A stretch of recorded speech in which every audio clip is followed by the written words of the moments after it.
mu ne tuddee justement le premier ministre Khadim il y a yéey de doom. ah oui. ni deuxième discours à la nation. deuxième discours à la nation parce que moom loolu la ñu tàmm à chaque fois que le président génn. mu génn ci wet bi. voilà dañuy fàtte sax président mujj gi. ci boppam moom la ñuy concentré. loolu la def de. alors mais doyen am na benn wax boo xamante ne si wax na ko mu ni Sénégal nekk bu njëkkoon. daf ni dëkk bi au 4e sous-sol. tey mu ni Sénégal nekkul un pays pauvre. mais alal bi dañ koo sàcc nee na bépp politicien bu fu may xaalis daf koo sàcc. ba pare ñu gis récemment ñu ni benn 15 millions bii cash ñu def ko ci am premier ministre moom moo ko joxe. loolu moom. mu noonu xam nga man ba ma ko gisee. dama ni waaw je me suis posé la question de savoir c'est la primature. moo jël xaalis may ko waa Xombal. wala président wala premier ministre ci poche boppam la jël xaalis may ko waa Xombal. en tout cas ñun de ndaw waa ji li mu ñu wax mooy lii de premier ministre moo ko jox waa Xombal. waaw te li tax mu jox ko waa Xombal. conflit d'intérêt la. parce que bu fekkee ni moom Xombal la waajuram dëkk. moom muy réclamer wu quelque part de Xombal. moom xam nga moom mooy nee na moom mooy sénégalais. mooy Sénégal. boo demee Paal nee na fa la dëkk.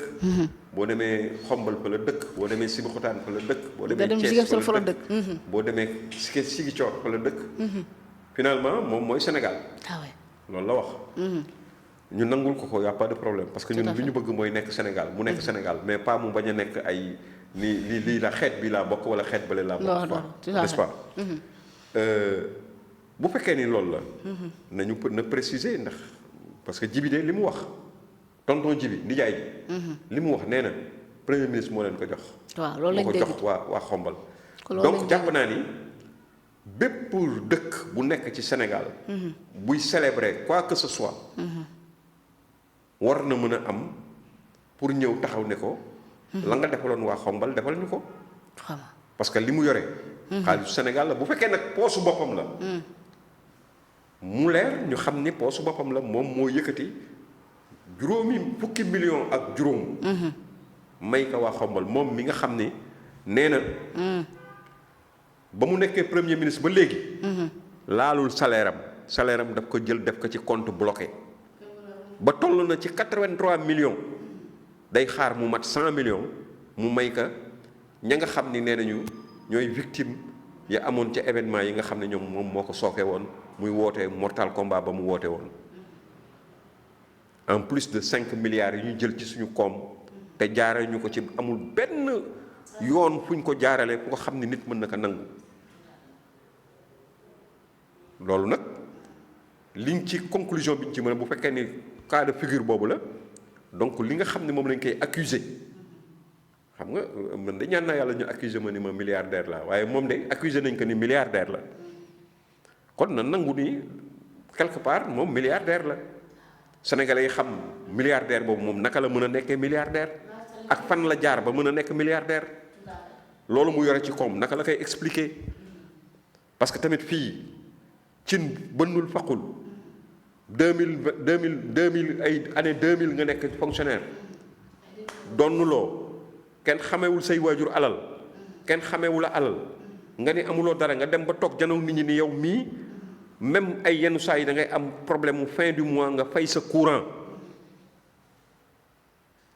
nga bañ la génnee ca nu mu tudd impôt et domaine fonction publique dem nga ba di jéem dem nañu ba ñenn ñi di taxaw naan dañ doon dem sax pour jéem a fexe ñu jël delluwaat ko place am parce que dafa am ay fin du mois yu difficile yoo xam ne ay moroomam yu fa nekkoon dañ ko doon dimbali pour mu mën a dundaat pour mu mën a am lu mu régler ay soxlaam quelqu'un boo xam ne da nga taxaw woon Sénégal yépp ne leen man mii dama am feebaru yaram boo xam ni député à l'Assemblée nationale nga ni da nga am feebaru yaram boo xam ne amul mënuloo fay 20 000 francs yoo xam ne moom lañ lay laaj feneen wala 50 000 yu ñu lay laaj feneen moo tax nga dem ci Sweet Beauté pour dem fa def fa massage nga xam ne parce que foofu c'est moins cher tey bu ñu toogee nga nekk dans l'opposition pendant presque 10 ans nga nekk dans l'opposition tey nga nekk au pouvoir ñaari at nga mën a maye 100 millions nga mën a maye ca Ziguinchor la mu waxoon ni man Ziguinchor danaa joxe nangam 10 millions xaw ma nangam so mooy ba muy wax gaa yi cotiser leen man sama wàll danaa joxe temps waxoon na ko fi tey aussi nga ñëw taxaw ñu gis la ngay maye ay nangam boo taxawee di accuser parce que bon gis naa Mimi Touré di maye ay enveloppe fële ca Lambaye et am na ñu nga xam ne dañuy yaakaar ne Lambaye nga mu gis muy maye xaalis moom moo tax je ne sais pas je donne ma langue au chat. mais nag maye xëy na geste bi moo ñaaw toog en public di génnee ay enveloppe di joxe loolu moom vraiment mënoon na gën a secret mais nag enveloppe ba xamoo lu ci nekk xamoo ndax 10 000 francs ci nekk xamoo ndax 50 000 la ci nekk ah te ku nga xam ne yaa ngi am salaire wu ay 2 millions nangam war ngaa mën a maye nag wax dëgg yàlla 50 000 ak 500 000 voilà loolu du dara bokk na ci suñu aada ak suñu lépp voilà je c'est pas pour justifier son geste le geste de Mimi Touré mais c'est pour dire que moo y a plus grave que loolu su fekkee ni moom la ñu xalaat ci loolu parce que dégg naa mu naan dama leen waxoon ku jël xaalis di ko maye def ko ci ay xaw ma lan ci ay sac di ko maye waaw ci ay maletu xaalis di ko maye xam leen ni nangam ak nangam na moom lañ fi gis mu maye fi 15 millions 15 millions nag maye 15 millions moom vraiment yéeme na soit primature moo ko def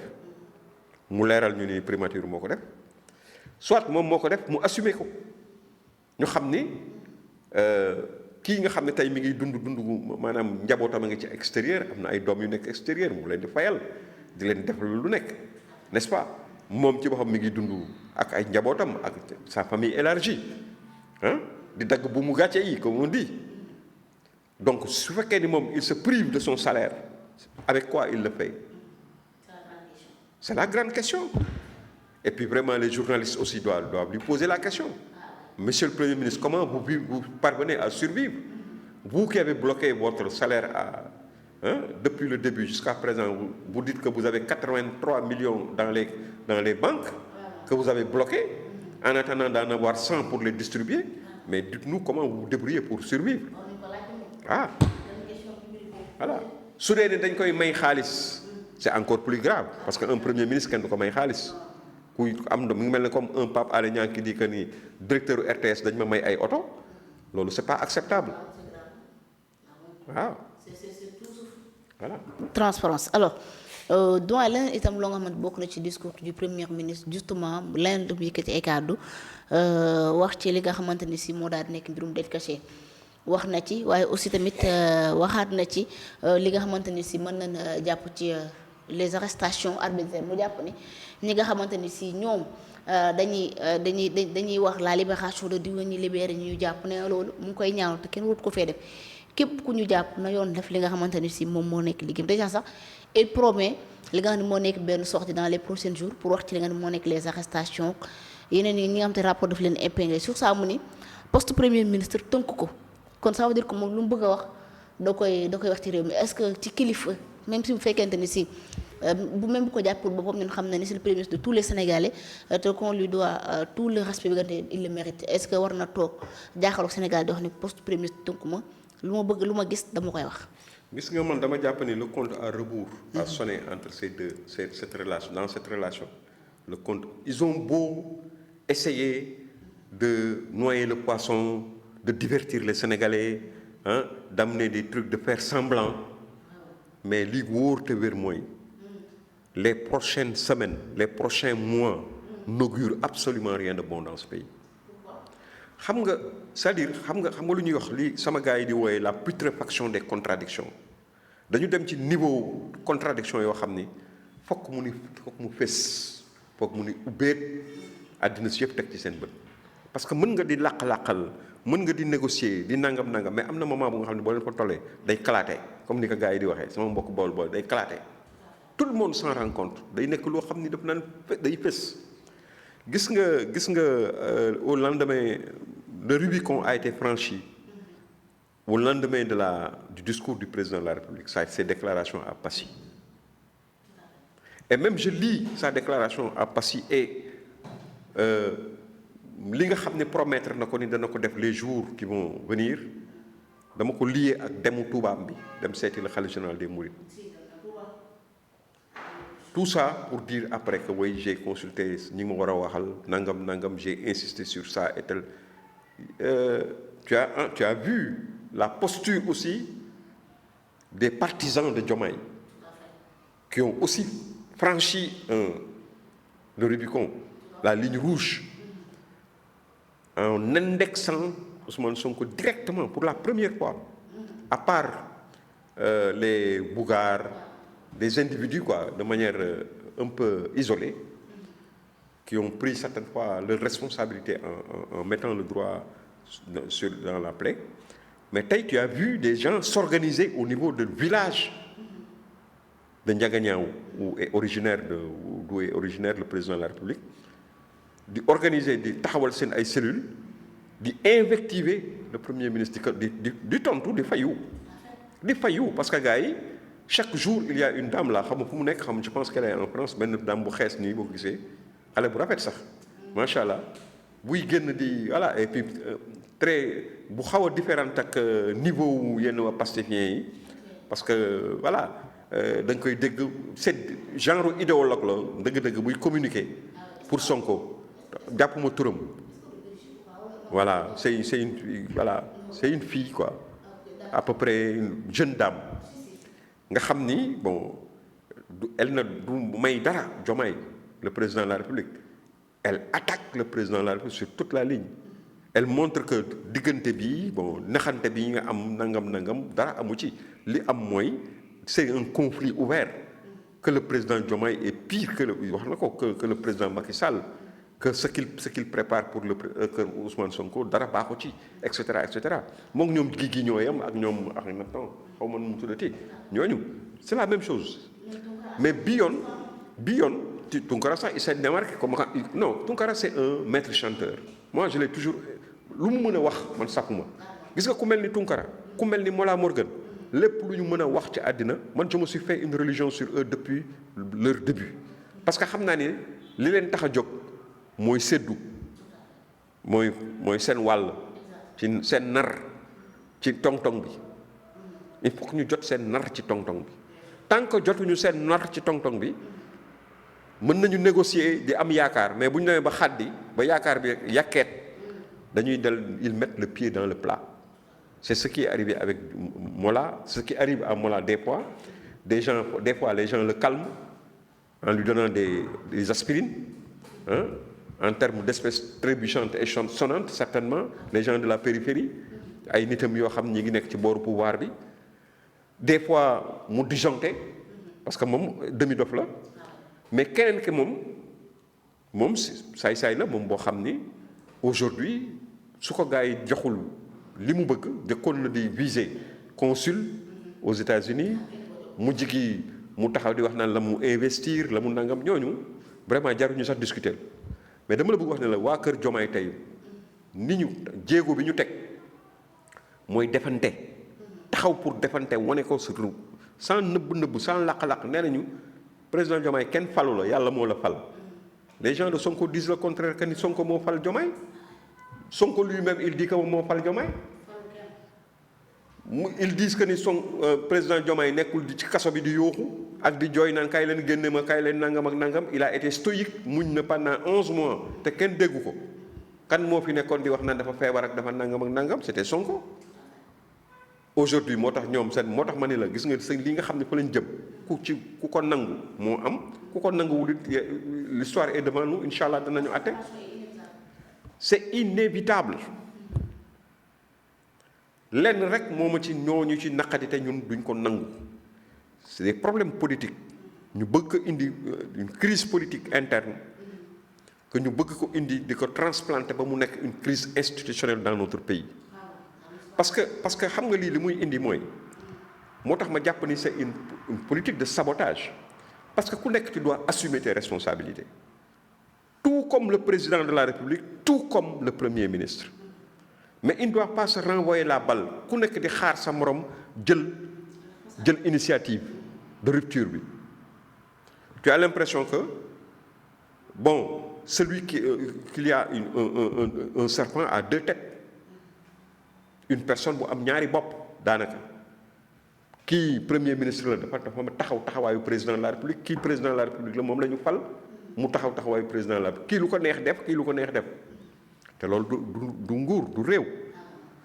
parce que loolu incidence yi muy am ci suñu économie moo gën a graaw xam nga du sax caageenu dette cachée beeg yu demee noonu yooyu yëpp nit mën na ko négocier mais xam nga lan moo graaw mooy confiance bi nga xam ni ñi nekk ci bitim réew image bi ñu leen di jox ci réew mi parce que ñoom dofuñu bu dofee sénégalais yi dofee yenn sénégalais yi bu ñu dofee ba mën di jaawale wala di réer ci yenn affaires yi ñoom xam nañ ni réew mu stable ni muy mel boo xam ne war nañ fa dugal koom ak réew bu ñu warul dugal koom fii rien n'est certain dans ce pays.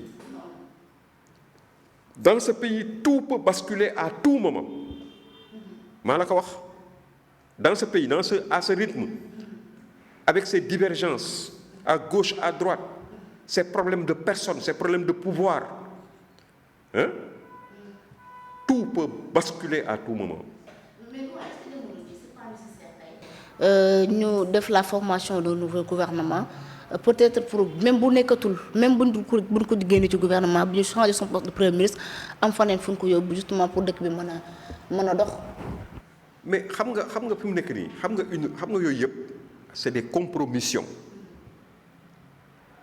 gis nga am na situation yi nga xam ne boo ci nekkee seule la violence quand je parle de violence je ne parle pas de violence physique ou de violence d'armes mais une rupture est une violence nañ ko jàppee noonu seule la violence moo koy régler ñun man loolu laa gëm am na situation yi nga am na contradiction yi nga xam ni qui ne peuvent pas se régler à l'amiable parce que dama jàpp ni ku xam la notion de la contradiction il y a des contradictions qu'on peut régler à l'amiable bien sûr c'est des contradictions au sein du peuple man ak yow ay doomu bàjjan doomu ndijaay lañu am nañu ay problèmes yu ndaw yoo xam ni moo tax ñu am réeroo mën nañ ko régler ci suñu biir ci mbokk waxtaane ko juboo ci mais am na contradiction yi nga xam ne ce sont des contradictions de classe moo ci jiitu classe sociale entre la bourgeoisie et le prolétariat man dama gëm ni jàmm ku nekk ay contradictions d'intérêt la c'est des contradictions yoo xam ne violence rek moo koy régler entre les contradictions de pouvoir aussi yow nga bëgg nekk président ma bëgg nekk président c'est des contradictions de pouvoir c'est des contradictions antagoniques yoo xam ni antagonique fondamentalement yoo xam ne xam nga lu koy régler violence moo koy régler violence moom mooy rupture ku ci nekk assumer sa responsabilité waxuma nag violence bu ñu ko dégg nii tëf wala déedéet je ne parle pas de ça loolu bokk na ci mais du man boobu laay wax voilà. waxtaan nan ba le président souhaité ko li nga xam ne moo nekk de nouvelle on est-ce que peut-être du benn mën ñu jàpp benn nouvelle ère de. mais xam nga loolu mooy lan. mooy xoolal mooy li may wax ni la à chaque fois qu'il pose des actes. ci nekk poser benn acte bu nga xam ne ñëpp dañuy taf seen loxo seen gémmiñ. il se retrouve le lendemain pour essayer. de majorer ça.